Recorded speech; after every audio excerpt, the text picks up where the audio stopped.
welcome to the Monday Futures Market Outlook for February 27th, 2012. This is Patrick Sresna. eMiniSource.com has a live trading room that trades every single morning. If you would like to try out our trading room, a complimentary membership is available on our website.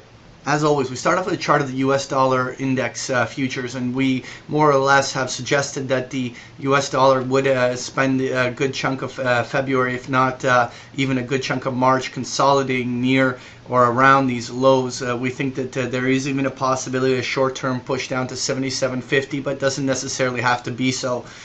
We, in the bigger picture, believe that this will emerge as a buying opportunity for the US dollar off of these lows, but not necessarily that it's going to be a straight line move higher from this level that begins right now. But overall, we are looking for supports to hold here. We're going to be watching where short-term reversals up start occurring, and how this price action behaves in these support lines. One of the reasons we are bullish on the US dollar is primarily because we are relatively bearish the euro. Now, we drew this on over the last month and have been tracking our drawing, suggesting that this wedging formation on the euro would test this 135 to 136 level.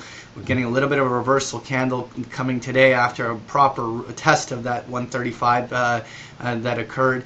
But in the bigger picture here, we think that the euro now has a limited upside. Now, we certainly cannot rule out the possibility that there will be one or two additional thrust attempts to test the 136 level on the upside, but this is a place where we're going to be looking for the highs of the first quarter to come in. Next, I'd like to take a look at this 30-year Treasury bond, which has once again successfully bounced off the 140-141 focal point. Again, we're right now in the middle of that trade range. Are we going to be able to see strength that pushes it to retest the previous highs again? Is yet to be seen, but one good omen would be a break of this 144 level.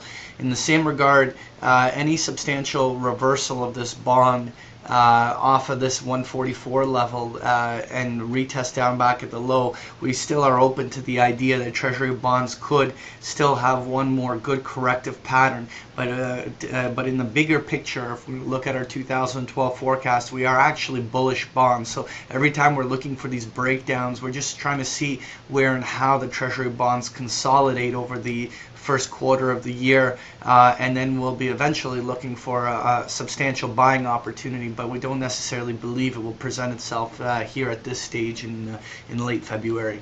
Next year, when we take a look at copper futures, copper it has an interesting pattern here. Back just a week ago, it did actually break to a lower low, and now it tried to rally. And if for whatever reason this rally fails without breaking above the 383.90 zone, it'll create sort of like a head and shoulder style formation at the top end of a wedge right into the retracement zones where we were targeting the highs of the first quarter of copper to come in. So again, this is going to be a crucial moment for copper because any failure of copper here, especially any substantial break below, let's say, the 375 level, would open the window for copper to have a good sell cycle here.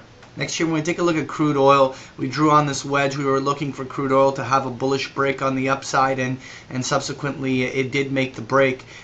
We were targeting the 108 to 110 zone, but we at this stage wanted to simply point out that the highs of 2011 actually occurred up toward the 115 area. There is a chance that that crude oil could just simply consolidate here and still burst up toward 115, but our initial target of the 108 to 110 has been met, so we are taking some off the table, lightening up the position, but we are still not ruling out the possibility that there could be one more thrust higher. If we have a little bit of selling and then a failed rally attempt, that just like we sort of saw in copper, that would be a little bit more concerning, but we haven't seen anything like that just yet. Next, we're going to take a look at gold futures. We suggested that flag that occurred in the first few weeks of February, that if it broke, we could see a solid test of this 1,770 to 1,800 focal point up above.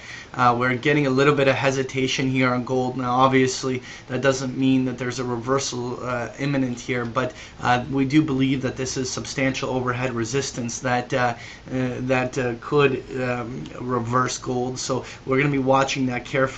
We still, in the bigger picture, believe that this is sort of like a big rising wedge that's coming up to retest some of these high points. If gold starts to fail in these areas and begins any sell cycle that for whatever reason broke 1740 and then maybe takes a go at the 1700 level where the lows of February came in, that would be very concerning. It would be giving some indications that gold could put in a major top and reversal. But again, there's no price action to confirm that. We're only simply suggesting the things that we would be looking for that would make us concerned about the price of gold.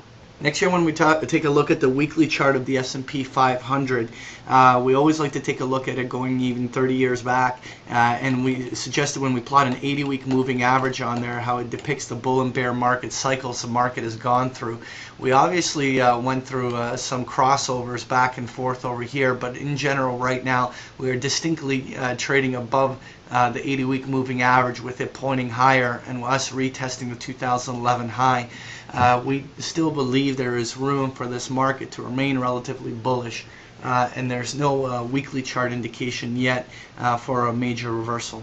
When we take a look at the S&P 500 and the daily charts, even though on those weekly charts there's no indications, the daily charts are certainly giving us the indications that a substantial top could be forming or being put in.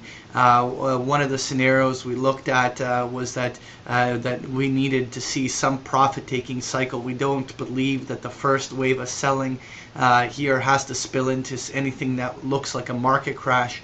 Really a healthy profit-taking cycle that sees 40 to 80 S&P points lower is the most likely thing. But as we were indicating last week, that the market could spend a little bit of time up here before that pattern really does kick in. And so it will be very interesting to see whether or not last week's lows are beaten on the downside. That would be the first warning sign that one of these corrective patterns is underway. But when we do see a break, we think that we could see as low as even 1260, but more than likely 1320 is going to be our first initial downside test zone, and then potentially a test of the focal point in the 1275 to 1290 would be our second wave of targets. And nonetheless, we will more than likely be buying this pullback. So even though it sounds bearish when we're talking about this corrective pattern, but recognizing that we are not looking for a crash. Swing traders can try to trade that lower, but really in the bigger picture, our traders and investors should be focused on trying to buy that pullback. Very quickly, just a review of our key intermarket observations that we talked about. We are right now in the short term neutral at US dollar, but we are longer term bullish. Commodities, we are bigger picture bearish, but remain neutral on them in many cases, particularly even slightly neutral to bullish on oil, but we're neutral to bearish on copper, and starting to see a lot of other commodities show the initial signs of weakness. Bonds, we continue to still have a bias that they could correct at some point, but big picture or longer term, we are bullish bonds. On the short term, we think that stocks will go a little bit lower, but our bias remains that into April we could still see higher highs on this market. But once we get past the first and in the middle of the second quarter, we're going to go far more neutral, if not a little bit bearish, on the stock market. So we think that the sell in May and go away kind of cycle could really play out again this year. That was your Monday Futures Market Outlook. Thank you for joining me.